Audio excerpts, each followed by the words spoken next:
สบายดีท่านสบายดีข้าพเจ้าต้องใช้ภาษาเพชรเมืองลาวเป็นซีโอของสัพพะสกุลาวท่านตอนนี้เข้ามาที่บ้านตาลสมเมืองว่าปีแขวงสารวัตรท่านกำลังลงพยาบาลประกาศปุ๋ยเก่าเกษตรอนุท่านตอนนี้เบิ่งว่ามื้อนี้บรรยากาศในการลงเวียกลงงานมื้อนี้สิเป็นจังได๋เนาะบรรยากาศผู้คนทีมงานเนาะก็อยู่เบิ่งบรรยากาศเถอะเนาะทางพยาบาลประกันนัดคือเขาแล้ว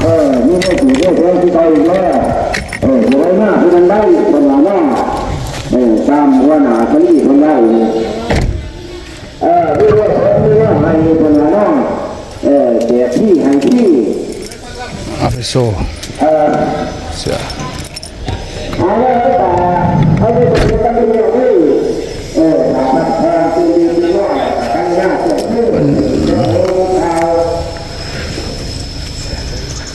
ตั้งจอก่อนพอดี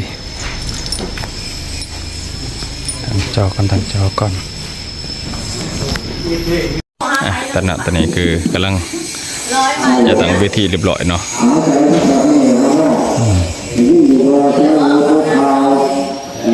เตรียมโตแต่เนาะทางพยาบาลก็เตรียมพร้อมได้หมอกอยู่งารอดแต่ว่าสิ่งกับพี่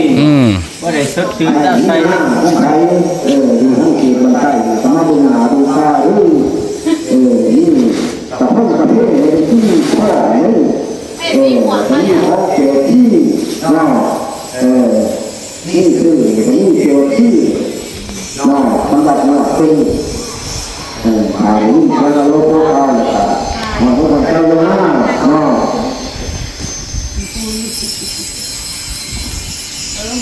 สารวัตรจุดที่บ้านตันสุมและจุดประสงค์ก่อนอื่นขอเรียนทั้งนายบ้านและทีมงานทัสโกเรียนทานกสิกรรมเมืองปอปีเนาะเป็นก็เดินทางมาเป็นเนาะเป็นหลักฐานพยานในการรวมทีมงานทัสโกลาวคือบริษัทปุ๋ยนะปุ๋ยเก่าเกษตรนาโนปุ๋ยกระเมียนมี2ชนิดเนาะคือปุ๋ยน้ำและกับปุ๋ยเม็ดที่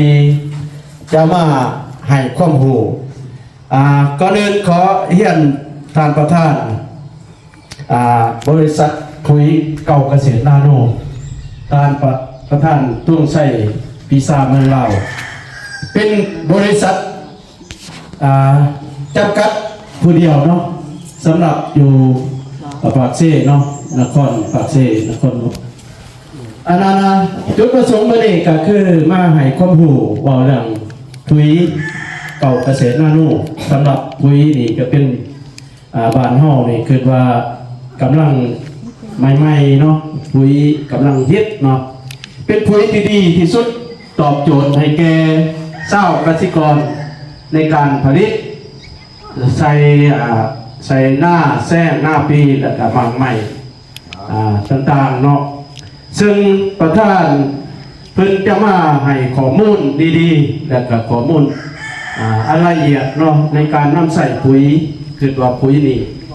พวกเราใส่บ่ถูกต้องตามหลักการก็เป็นเจ้าบ่ได้รับหมากผลเจ้าบ่ได้ผลผลิตเนาะแต่เพื่อบ่เสียเวลาข้าพเจ้า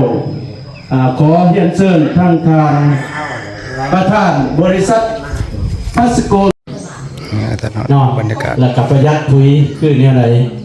แต่ผลดีของปุ๋ยที่ประธานเพิ่นอธิบายเนาะอันนั้นเป็นผลเลยครับของปุ๋ยเก่าเกษตรนาโนเนาะคือบริษัทพัสโกลาวเป็นปุ๋ยที่ดีตลอดแล้วเนาะดีเนี่ยอะไรแต่ว่ามีพิเศษเพิ่นจะให้สอบหน่อยเนาะคือถุงหน่อยให้ไปใส่มะพริกมะเขือลองดูเนาะเป็นปกติเขาขาย1,500,000คู่1,500,000แต่เขาหายแต่9 เซน7 ใส่มะทั่วเนาะมะพริกมะเขือได้เนาะแต่ว่าปกติมันคู่1,500,000ตัวน่ะใส่เงามาแหละเขาวัดใส่แล้วกระทมเนาะ สิ่งที่ดีก็เป็นตรงในบทหนามเนาะ กันบูน้ำไม่ตายเลยมาวันนี้เนาะเป็นวาระชุดท้ายที่ประธานเพิ่นกับสาระเวลาอธิบายความละเอียดของปุ๋ยของการใส่ปุ๋ยและความดีของปุ๋ยและคืออะไรและราคาคืออะไรเพิ่นกับเว้ารายละเอียดเนาะให้พ่อแม่ทั้งบ้านนั่นนะตามสูงเจ้านี้ได้เอาไปใส่ลองเบิ่งเนาะทดลองทดสอบเบิ่งว่าเฮาสิใส่ในใดมันสิงามจังไดเป็นจังไดเนาะอันนี้เป็นจุดพิเศษของปุ๋ยเนาะและอันที่สำคัญที่สุดก็อยากให้พี่น้องทั้งบ้านตัดสุนทรเฮานี่ได้ใส่เนาะเป็นสิ่งสำคัญผ่านการอธิบายกับหลายชั่วโมงเกิดเนาะเป็นก็เราเริ่มต้นละเอียดเนาะหลังจากนั้นก็มีกาแฟก็บำรุงสายตาต่างๆแล้วก็บำรุงสุขภาพต่อต้อกระดูกหรือว่าการขับถ่ายได้สะดวกเนาะข้าพเจ้ามาวันนี้เป็นวาระสุดท้ายขอขอบใจทางการประธานทงไส้เป็ดเมืองลาว